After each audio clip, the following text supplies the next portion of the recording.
Asato ma satgamaya, tamaso ma jyotirgamaya, mrityo ma amritam gamaya, avirma eti rudra ratte dakshinam mukham tenamam pahi nityam.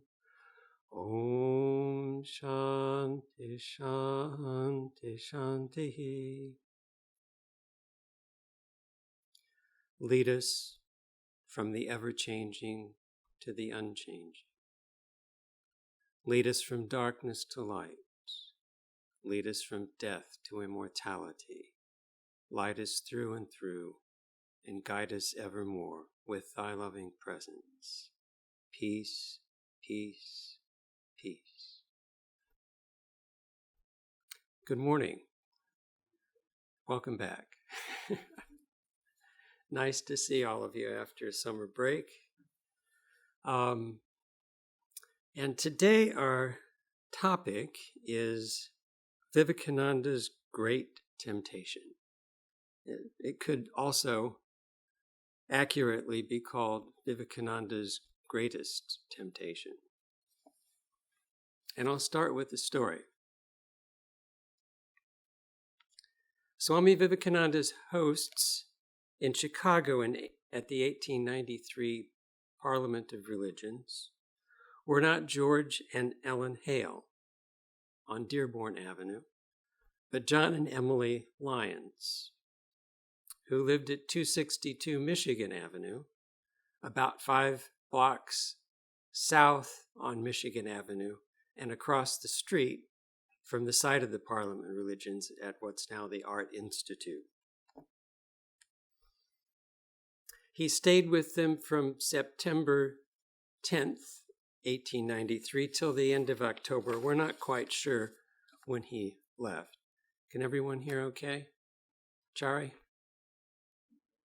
Chari, you hear okay? That was a yes, I think. Maybe a little more volume for the back.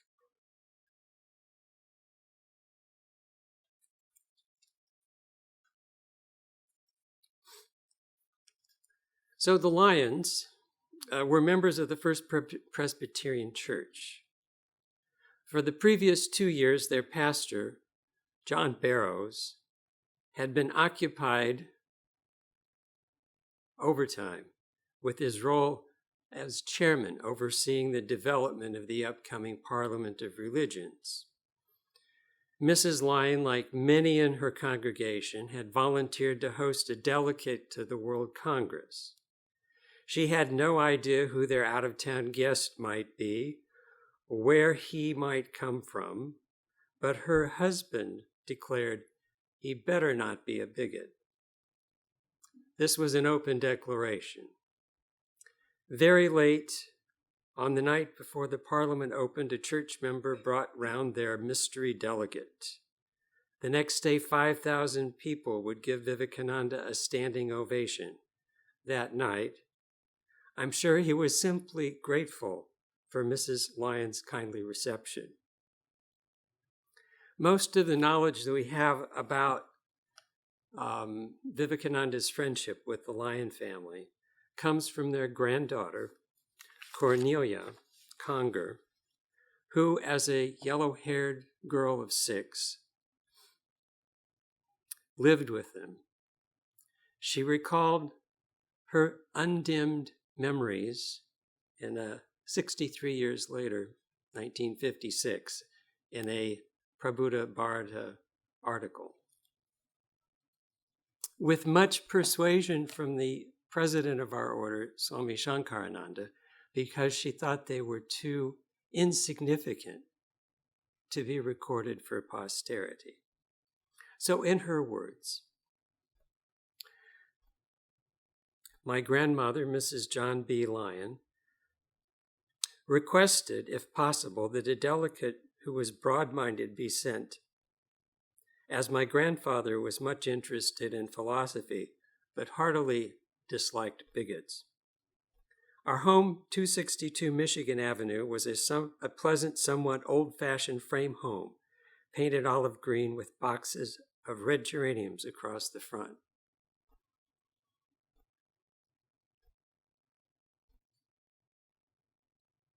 It was full of guests that summer, as my grandparents were naturally hospitable, and the World's Fair was a very exciting and fascinating thing. So all of our out-of-town relatives and friends were eager to come and stay with us. When word came that our delegate was about to arrive, the house was so crowded that Grandma had to send her elder son, my uncle, to a friend's house to vacate his room for our guests. We'd been given no idea who he would be, nor even what religion he was representing, but that he would be coming after midnight. Everyone went to bed except Grandma. When she answered the doorbell, there stood Swami Vivekananda in a long yellow robe, a red sash, and a red turban. A very startling sight, because she had probably never seen anyone from India before that, and certainly no one dressed like that. She welcomed him warmly and showed him to his room. When she went to bed, she was a bit apprehensive, because some of our guests who happened to be staying with us at that time owned plantations on the Bayou Teche in Louisiana, where we also had plantations. And many of them had a very strong color prejudice. So when Grandpa woke up the next morning, she said, "This is the situation. You'll have to decide whether it might be too uncomfortable for our Southern friends to have someone who's not white in the house. And maybe we could put Swami up in the new auditorium hotel, which is also conveniently located to the Parliament." My grandfather was dressed half an hour before breakfast and went into the library as usual to read his paper. There he found Swami, and before breakfast was served, he came into the kitchen and said, "I don't care a bit, Emily, if every one of our guests leave.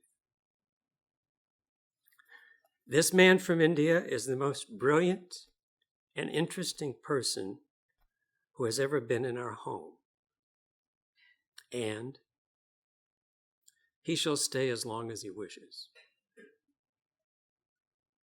So we can see right off that he landed in the right place.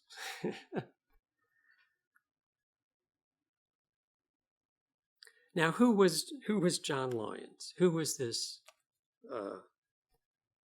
man who heartily hated bigots, but gave Swamiji such a warm welcome?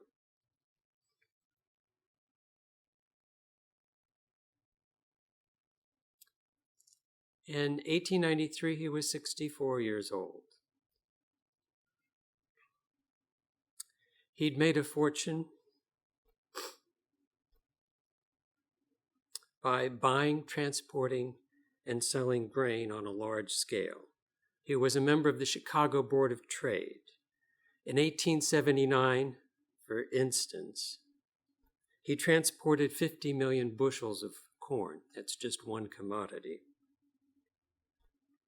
And he was one of the first Northerners to invest heavily in the Deep South after the Civil War by buying sugarcane plantations in southern Louisiana.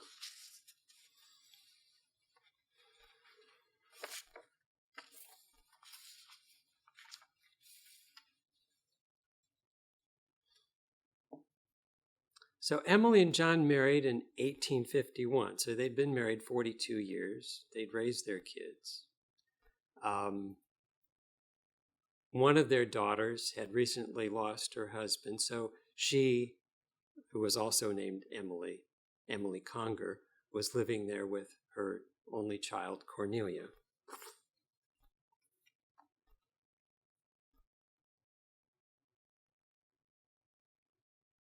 And she mentions in her reminiscences, Cornelia does, Swamiji seemed to be especially close to my grandmother,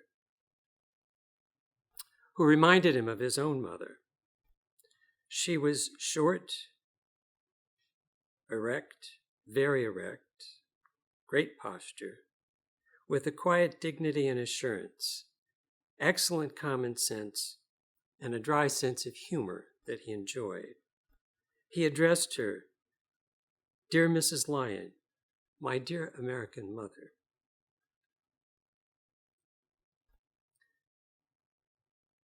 Cornelia said, "My grandma and my mother attended most of Swami Vivekananda's talks at the Congress of Religions, and they went to Swami's talks afterwards when the Parliament ended, when he spoke in Chicago." Now, who was Emily?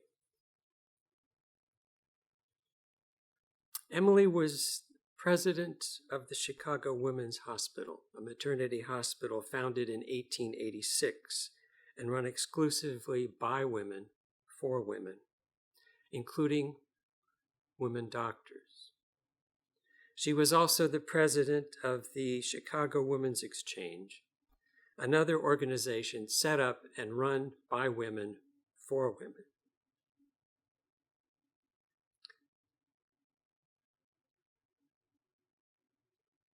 She was already a pretty liberated woman in her day. And it was an eye-opener for Swamiji to see how the freedom that women had in America and the responsibility that they shouldered and the good that they did, and that they were in positions where they could help themselves.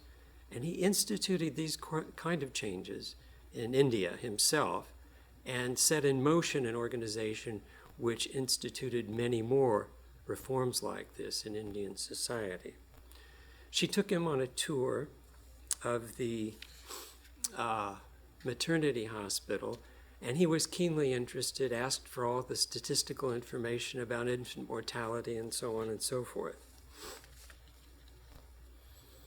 So he landed in an American home that really showed him the best of America.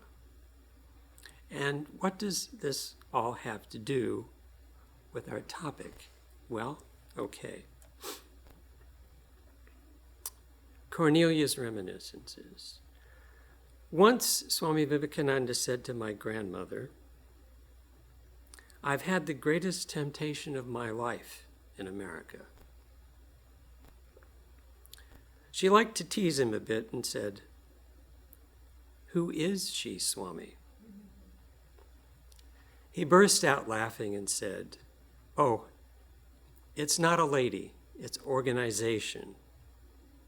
He explained how the followers of Ramakrishna had gone out all alone after Ramakrishna had died, and when they reached a village, they would just silently sit under a tree and wait for those in trouble to come to them.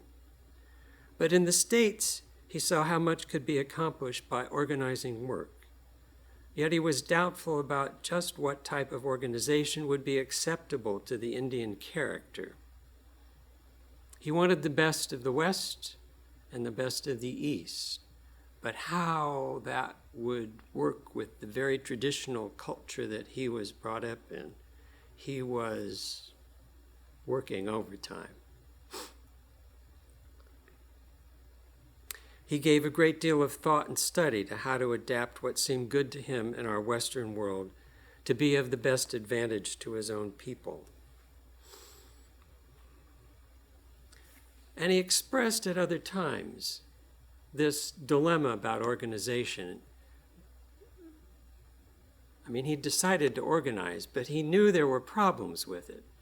Without the organization that became set up, the Ramakrishna Math and Mission,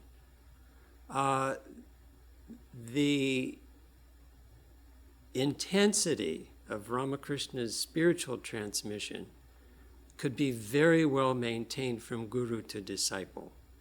The intensity could be maintained, but it wouldn't spread. With organization, the intensity would be diminished, but it would reach much further in terms of penetrating society. So this was his dilemma. This was his temptation. This was what he shared with Mrs. Lyon. And it was a real problem. When he got back to India, even his own brother disciples said, Ramakrishna never taught us this, organizing, social service. These aren't meant for monks. We won't do those things. And in the meantime, in his absence, young men of the highest quality had been attracted to these world-renouncing young men, the disciples of Ramakrishna. And they were actually capable of living the very intense traditional life of a sannyasin in India, the wandering monk who depends completely on God, begs food from door to door, and just wanders around in the thought of God. So this was the interaction later on between, after Swami returned to the West, from the West to India, between he and his monastic disciple, Swami Vivekananda, whose pre-monastic name was Kali Krishna. Now, Kali Krishna was one of these extraordinary young men drawn to the Ramakrishna order who was fully capable of living a traditional monk's life and very capable in many other respects as well. He became one of the, I think, the second president of the Ramakrishna order after the direct disciples. So this took place in very early 1900 in Mayavati, where Vivekananda was stationed.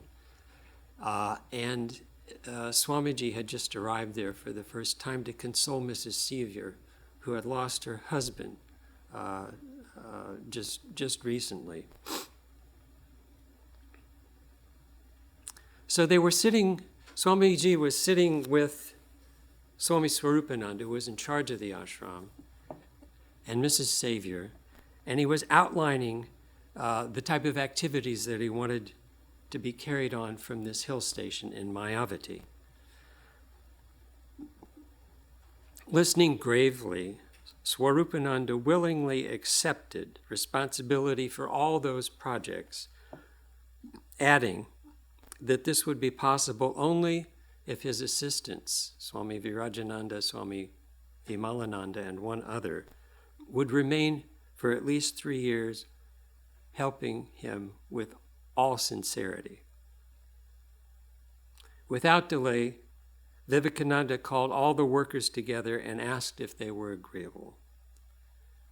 With characteristic independence, Vivekananda candidly said, "For a long time, I have had a desire to live in seclusion and to spend my whole time in austerities, spiritual disciplines, and begging my food from door to door." Swamiji was a bit disturbed because he'd already worked on these young men to get in line and get with the program and do this outreach, this social service. It's not social service as we think of it, but seeing God in human beings. So for a long time, I've had this desire to live as a traditional monk. And Swamiji started persuading him. "My child, why spoil your health with severe austerities, with that kind of life? Just see how broken down our health is, the disciples of Ramakrishna who live that way. We never would have done that if we'd known that we would have to do this kind of work in our old age. And what's the gain of it? Learn from our experience. Moreover, how long can you really meditate? 5 minutes, maybe. Why, if the mind is stilled even for 1 minute, that would be enough for you. For this reason, some time should be spent in the morning for japa and meditation, but one should occupy oneself during the rest of the day in scriptural study and working for the good of the world. I, in fact, want my disciples to feel more inclined towards work than to personal spiritual discipline." Well, this would have been enough for most people and most monks. Vivekananda, however, was unshaken. He continued firmly, Though Swami Vivekananda's statement was true, first you agree and then you disagree. To gain purity of character, to gain spiritual power, severe spiritual austerities are absolutely essential.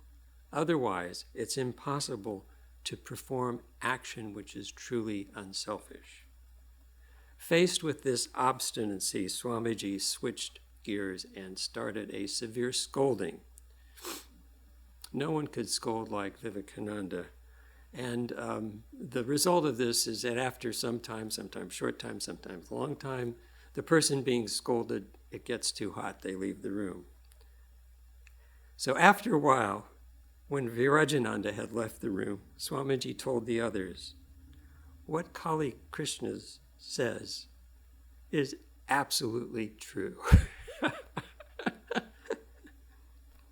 For what is there equal to meditation and the free, unfettered life of a wandering sadhu? So this is the beauty of their interaction. They both spoke their minds, and Vivekananda accepted Swamiji's counsel and continued to serve at Mayavadi and did just monumental work there. So this was his dilemma. He knew he'd have to organize. He knew what was ahead of the organization. He knew that it wasn't his implementation, it was an implementation of Ramakrishna's vision. But he didn't know exactly how when he talked to Mrs. Lyon. It all developed. So let's go back a bit to Vivekananda's training and see how he got to this point, and then how that work is being carried on now. Vivekananda was born in 1863. This was during the British rule, and Calcutta was the capital of British India. And there was a considerable amount of chaos in India as the Muslim rule was falling apart and before Britain had taken over. But with the establishment of British rule, English education was introduced as peace and order were restored. And modern civilization, modern at that time, with all manners, customs, machinery, steamboat, locomotive, telegraphs, was advancing all over the country. The thoughts of the West, the views of the West were encroaching on the minds of the educated people especially. Dazed by the self-assurance of Western civilization, English-educated people in India often lost faith in their ancient culture and religion and wanted to adopt Western ideals and methods for the salvation of their country. But the national spirit of India wouldn't sit still for this, and reform movements arose within Hinduism, the Brahmo Samaj, the Arya Samaj, and the Punjab. But none of those movements, whether progressive or reactionary, liberal or conservative, was able to call forth the national genius of India.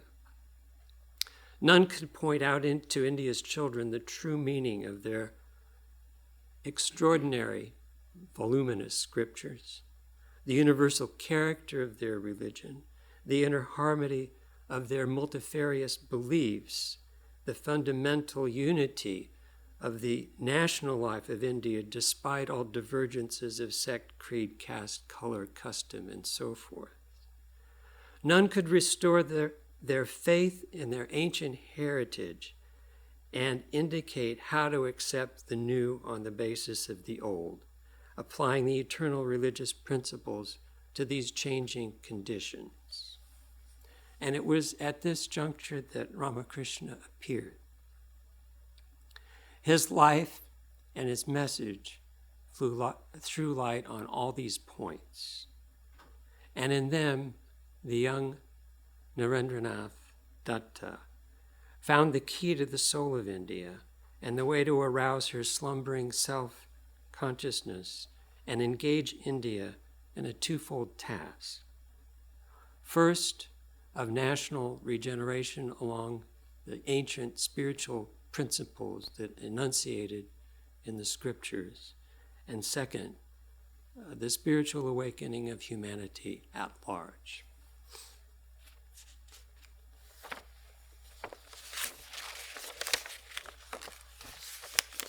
And it constantly amazes me that Vivekananda, whose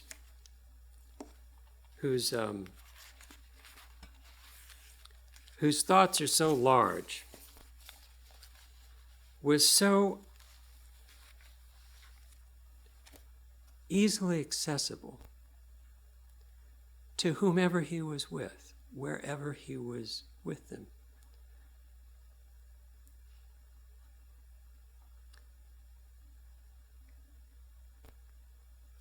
The 6-year-old girl in Chicago would wait for him to come home from the parliament, run up to him and say, "Tell me a story, Swamiji. Tell me a story." And then she'd jump up into his lap and listen while he wove these tales, and he'd ask her about her schooling and look at her school books. And, this is just amazing that he had time for everyone, and he had this ability to connect with them in ways that affected their whole lives. So, we're sorry about that. So we're talking about Swamiji's early formation with Ramakrishna. Early on in their relationship, when they were getting to know each other, Ramakrishna casually asked Narendranath if he saw any light before going asleep. As a matter of fact, yes. Every night, as I close my eyes, I see a ball of light between my eyebrows, vivid. It changes colors, gradually expands, and envelops my whole body with white radiance. Watching this light, I fall asleep every night. Hearing this, Ramakrishna said that it indicated his past spiritual greatness, his inborn capacity for meditation on the non-dual aspect of reality, the transcendent, Satchit Ananda Brahman, and the tendency of his mind to rest naturally in that state without any effort. He recognized that Narendra had a special aptitude for the attainment, for the path of knowledge, and the attainment of the non-dual transcendent Brahman, whereas his other disciples had a natural bent for devotion and the path of love. Knowing this, he started training Narendra along those lines, asking him one day to read from the Ashtavakra Samhita, which is a very non-dualistic treatise that Ramakrishna had in his room. Of course, he started reading the book to Ramakrishna, but as soon as he came across the statement, Brahman is everything, he closed the book, left the room, started talking to Hazra, ridiculing.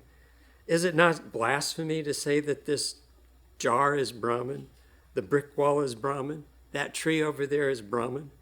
Ramakrishna overheard, quietly went out to the veranda, gently touched Narendranath. And Narendranath's vision immediately changed. Everything surrounding him seemed shadowy. The solid, tangible, concrete objects appeared as ever-changing forms of the one formless, intangible, all-pervading spiritual reality of consciousness and bliss. For the first time, Narendra had a foretaste of that transcendent Nirvikalpa Samadhi, the God immanent and transcendent.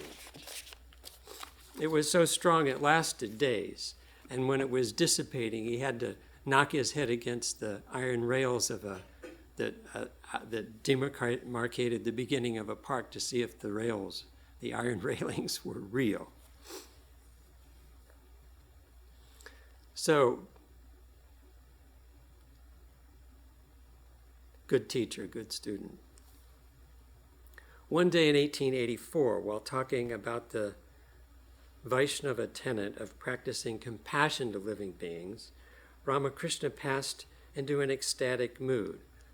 Coming down from that, he said, "Oh, why do you say compassion? Who are you? People walking around like worms. Who are you to be compassionate to other people? Not compassion to living beings, but service to living beings in the spirit of worshiping God. Not kindness, but serving the jiva as Shiva." Narendra, who was present, remarked as he came out of the room, "I found wonderful light in these few words of the Master. It's been the general tendency all these years to practice Vedanta in seclusion, in the forest, to cut off all earthly ties with family, with friends, to make one's heart cold as stone. But Vedanta, in these words, can be practiced in workaday life as well. The Vedic knowledge, which has so far been hidden and taught only to a few, the knowledge of the divinity of the soul, can be harmonized with anyone's common duties. Work and worship can go together. And if God grants me the opportunity, I will proclaim this message to one and all in course of time." Swami Saradananda relates this incident of the great master. And he said, "We were all there, but Narendra is the only one with his supreme intelligence and his spiritual insight could understand the significance of Ramakrishna's words."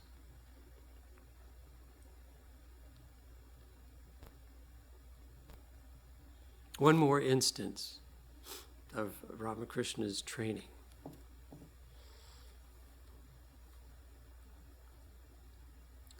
In Kasipur Garden,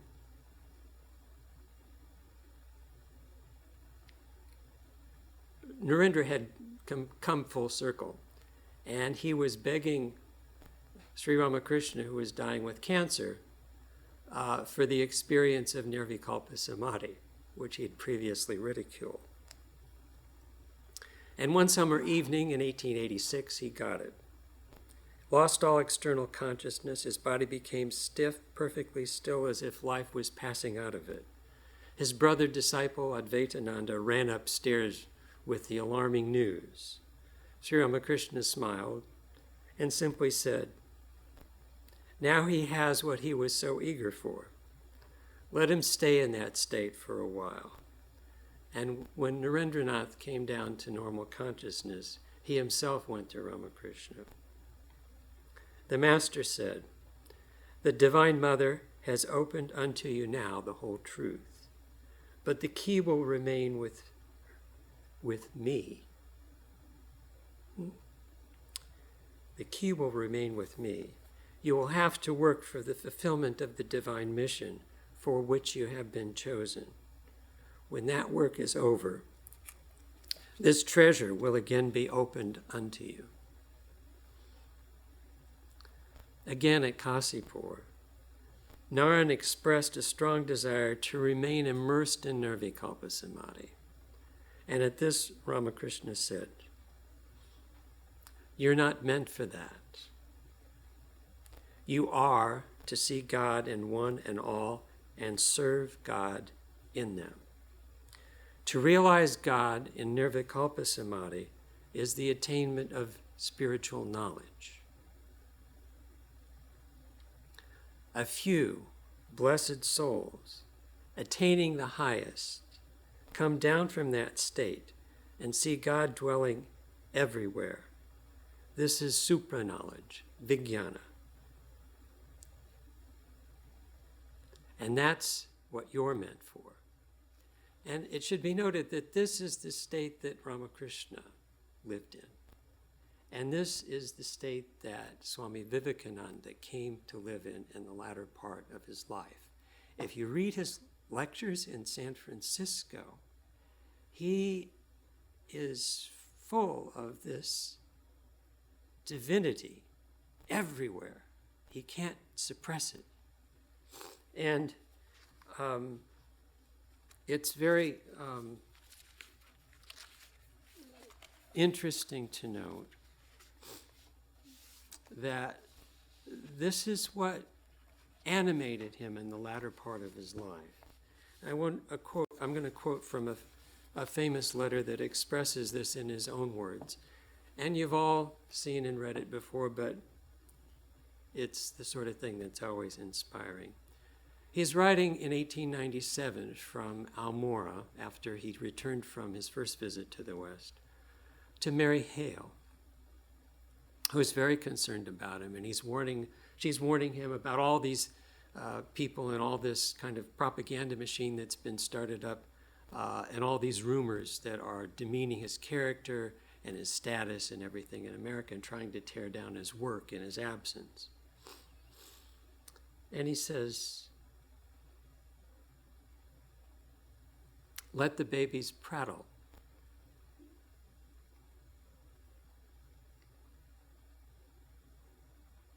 They don't know any better. What? I, who have realized the all-pervading spirit and the vanity of all earthly nonsense, to be swerved from my path by babies' prattle? Do I look like that?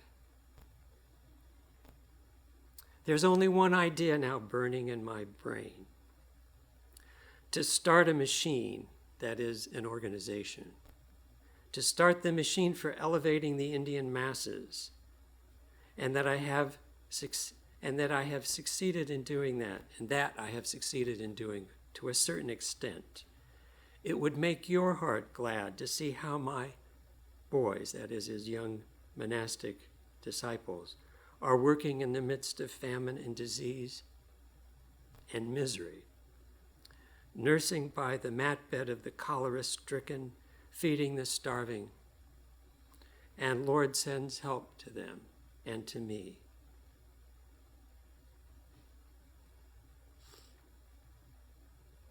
I had to talk a lot about myself because I owe that to you.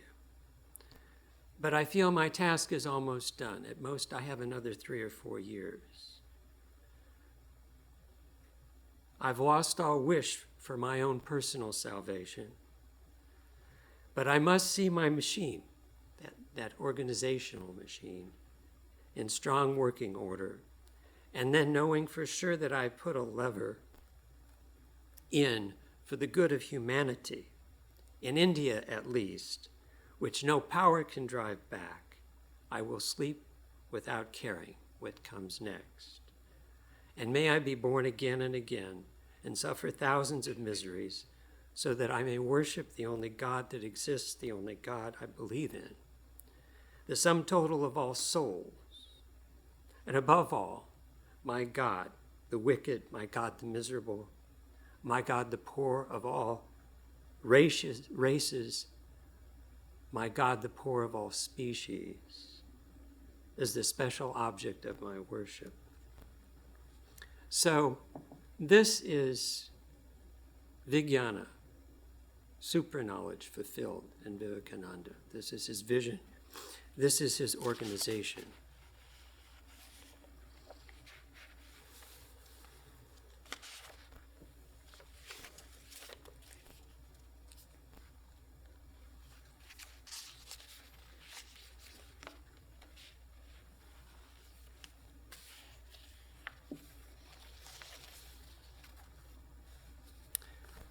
When Vivekananda was both in England and America, he spoke about the non-dualistic, the Advaita Vedanta of Sri Shankaracharya. And I think that this really was his message to the West, Advaita. He didn't preach Sri Ramakrishna, only talked about his master twice when he was in the West. But he talked a great deal about non-dualistic Vedanta. And in these talks in the West, he held that Advaita had twice saved India from materialism. Once through the teachings of the Buddha, and the second time through the teachings of Sri Shankaracharya. In London, in 1896, He was speaking about Buddha in his talk on the absolute and the manifestation. By Buddha, the moral side of our philosophy was laid stress upon, and by Shankaracharya, the intellectual side. Shankaracharya made rational and placed before humanity the wonderful coherent system of non-dualistic Vedanta. You see, once the basic premise of the non-duality of existence, that reality is consciousness and bliss infinite, and this appearance of things and changing things and beings in interrelationship is only conditionally true, but not absolutely true. Once you accept that premise, then Sri Shankaracharya lays out a view of the world that is absolutely consistent. So he's taken the discovery, the primary discovery of the Hindu ethos, non-duality is the reality, and he's systematized it into a complete worldview that doesn't recognize human beings as sinners. Completely different viewpoint than we've developed in the West. Vivekananda expressed the view that in the modern age, again, Advaita Vedanta will save the world from materialism. He says in the same talk, the salvation of Europe depends on the rational religion, on a rational religion, and Advaita, non-duality, oneness, the impersonal absolute being, is the only religion that can have any hold on intellectual people. It comes whenever religion seems about to disappear and irreligion seems to prevail. And that is why it is taking hold in Europe and America.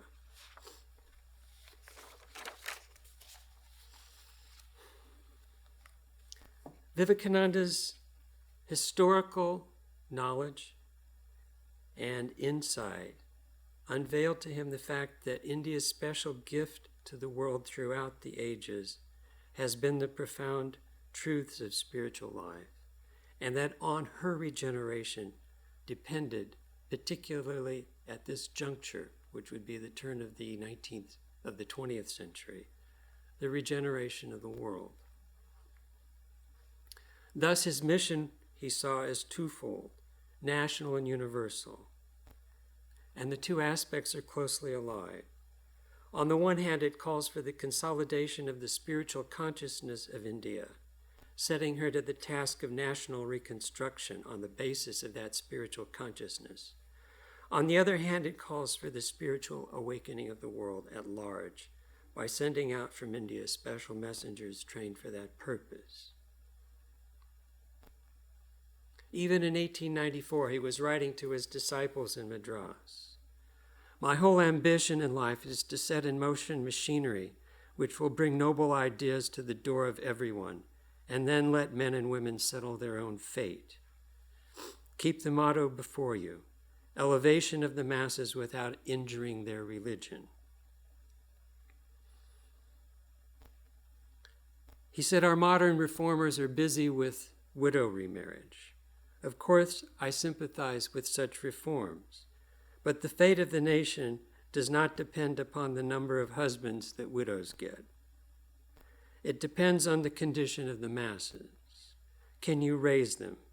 Can you give them back their lost individuality without making them lose their innate spiritual nature? See, this is the genius of India. With all these historical issues, with the overrunning the Hindu culture with Buddhism for hundreds of years, and then reasserting itself and being overrun by Islam for 700 years, and then the British coming in for 200 years. The masses never lost their spiritual nature. So is do the reforms, but don't destroy that priceless thing that India has. The common person has this spiritual understanding. So,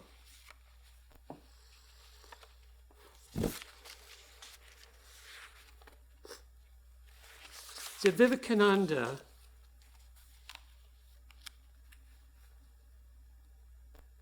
was needed. Ramakrishna had the insight.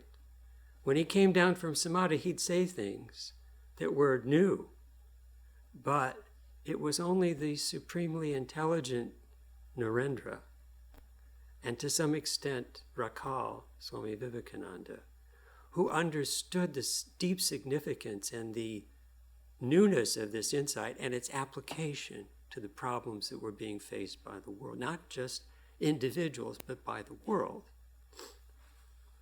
So Vivekananda was, and both of them were very much necessary in order for this whole thing to gain traction.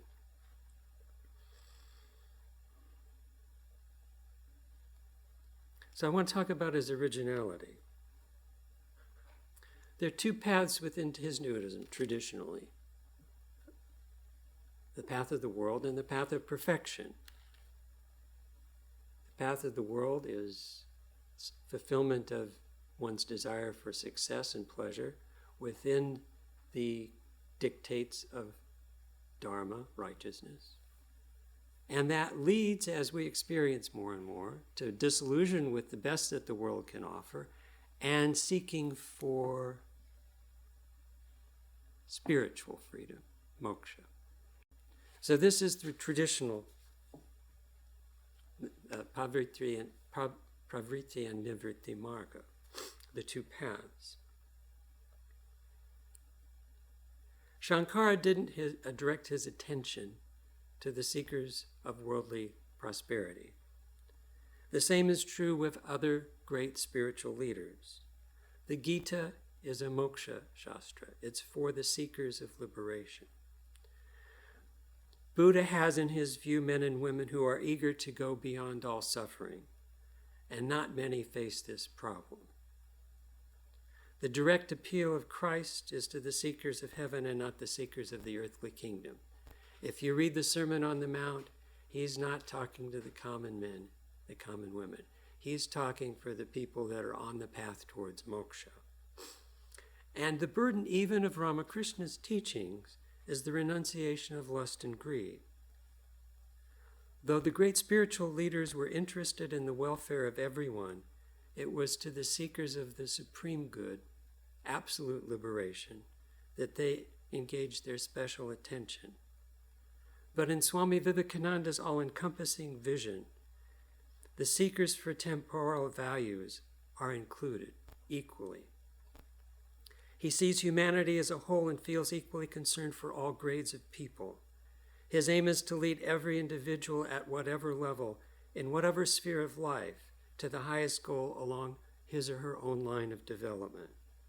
This is the intent, the original intent of the Vedic religion. To quote Vivekananda, take a person where he or she stands and from there give them a lift.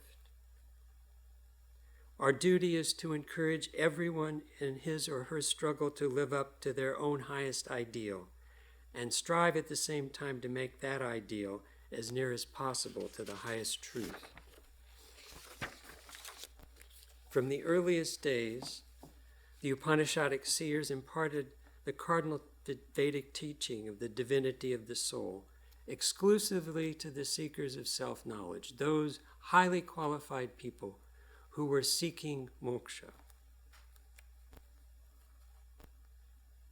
Vivekananda deviated from the traditional way. He proclaimed the message of the divinity of humanity to one and all, to seekers of the temporal, to seekers of the eternal. He recommends its direct application not only for spiritual development, but for material and intellectual development as well. He says, the infinite power of the spirit brought to bear upon matter evolves material development. that same infinite power of the Spirit brought to bear on thought evolves intellectual development, and made to act upon itself makes of man a God. Manifest that divinity within you, and everything will be harmoniously arranged around it. He said, the old religion says he's an atheist who doesn't believe in God. The new religion says he's an atheist who does not believe in himself. In Sanskrit, this is Atma Shraddha.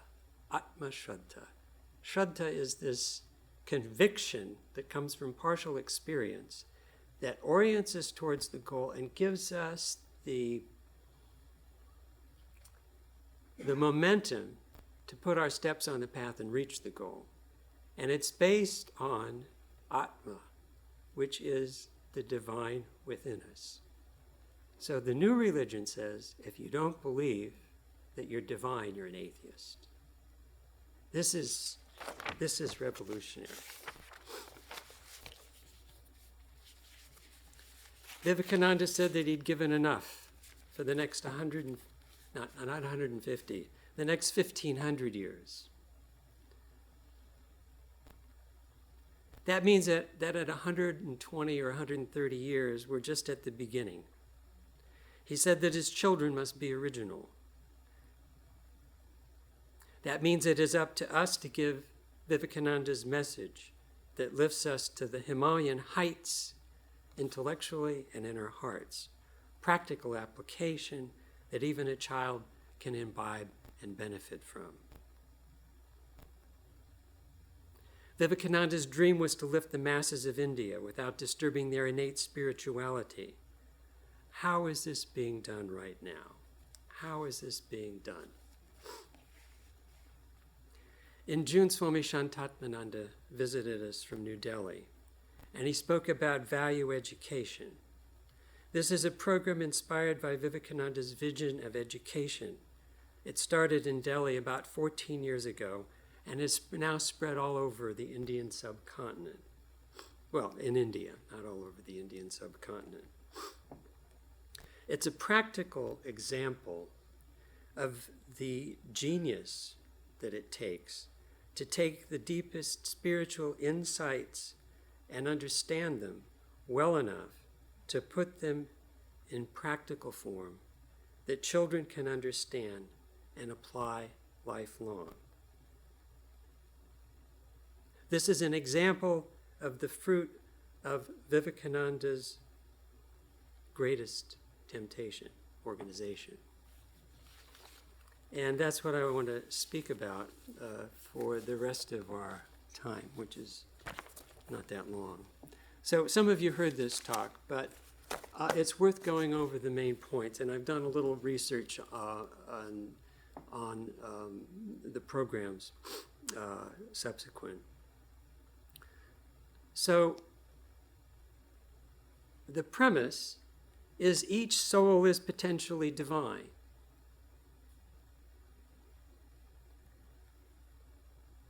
That's Vivekananda.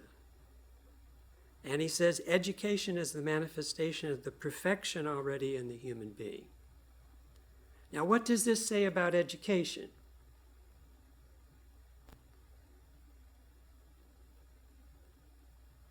It says knowledge is inherent in the Atman.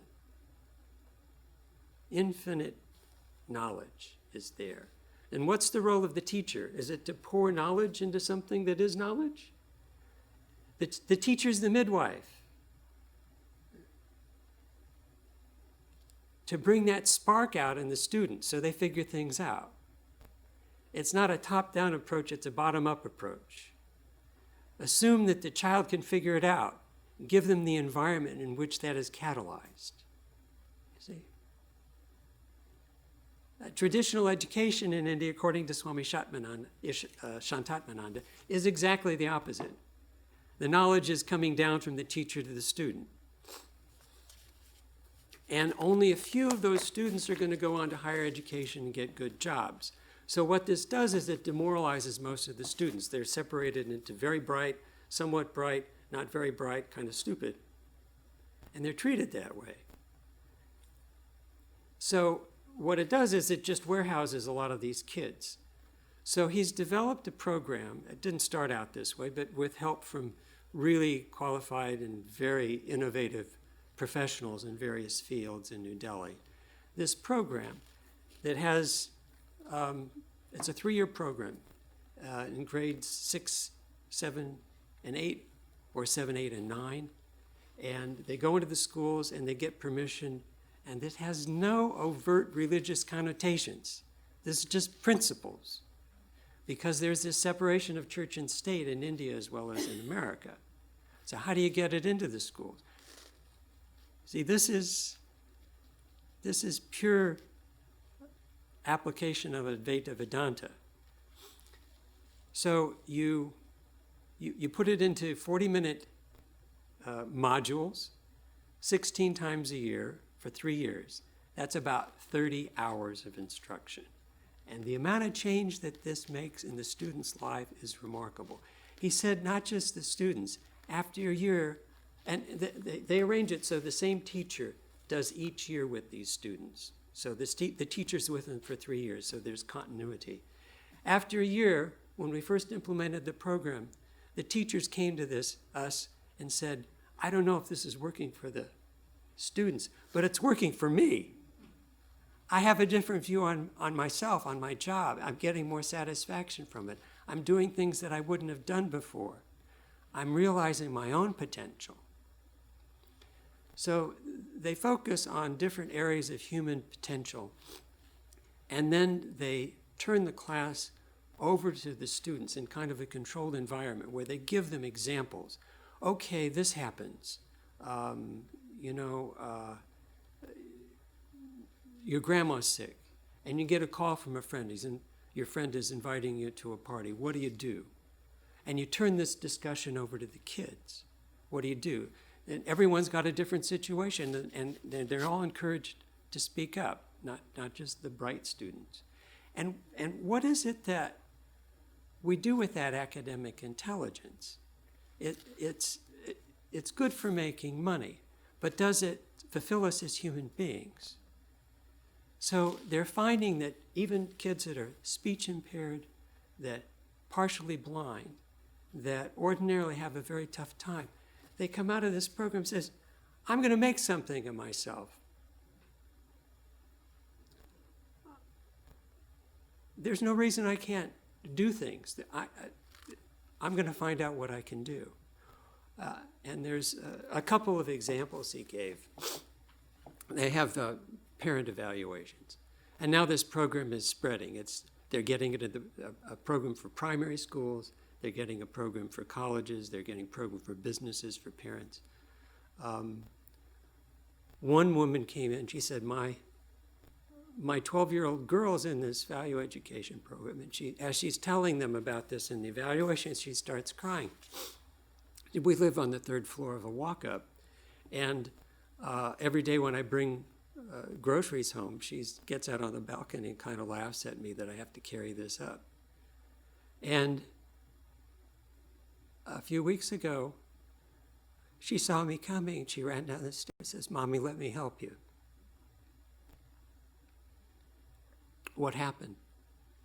Part of this program is to see themselves, for the kids to see themselves in a larger dimension. Part of the program is to take people, real examples of real people who saw a situation, say the milk farmers in Gujarat were getting cheated by all the middlemen, and say, well, I'm here as an engineer. I can just do my job and get out of here.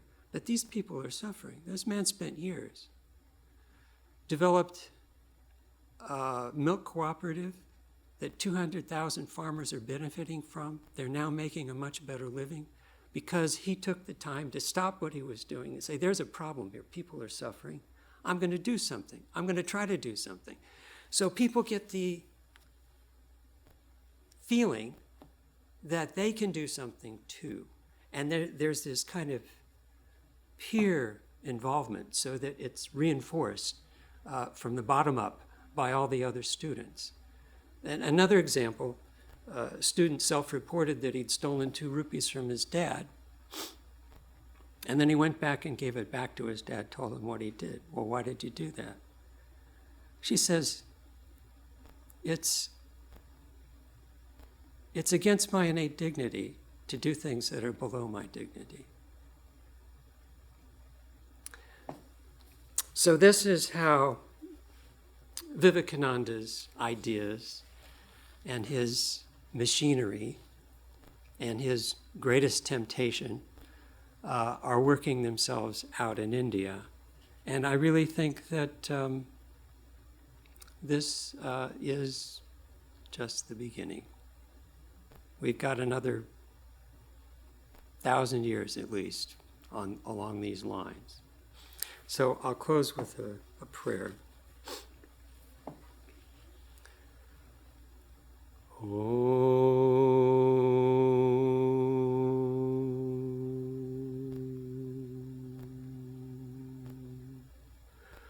Purnamada Purnamidam Purnat Purnamudachyate Purnaisya Purnamadaya Purnameva Vashishyate.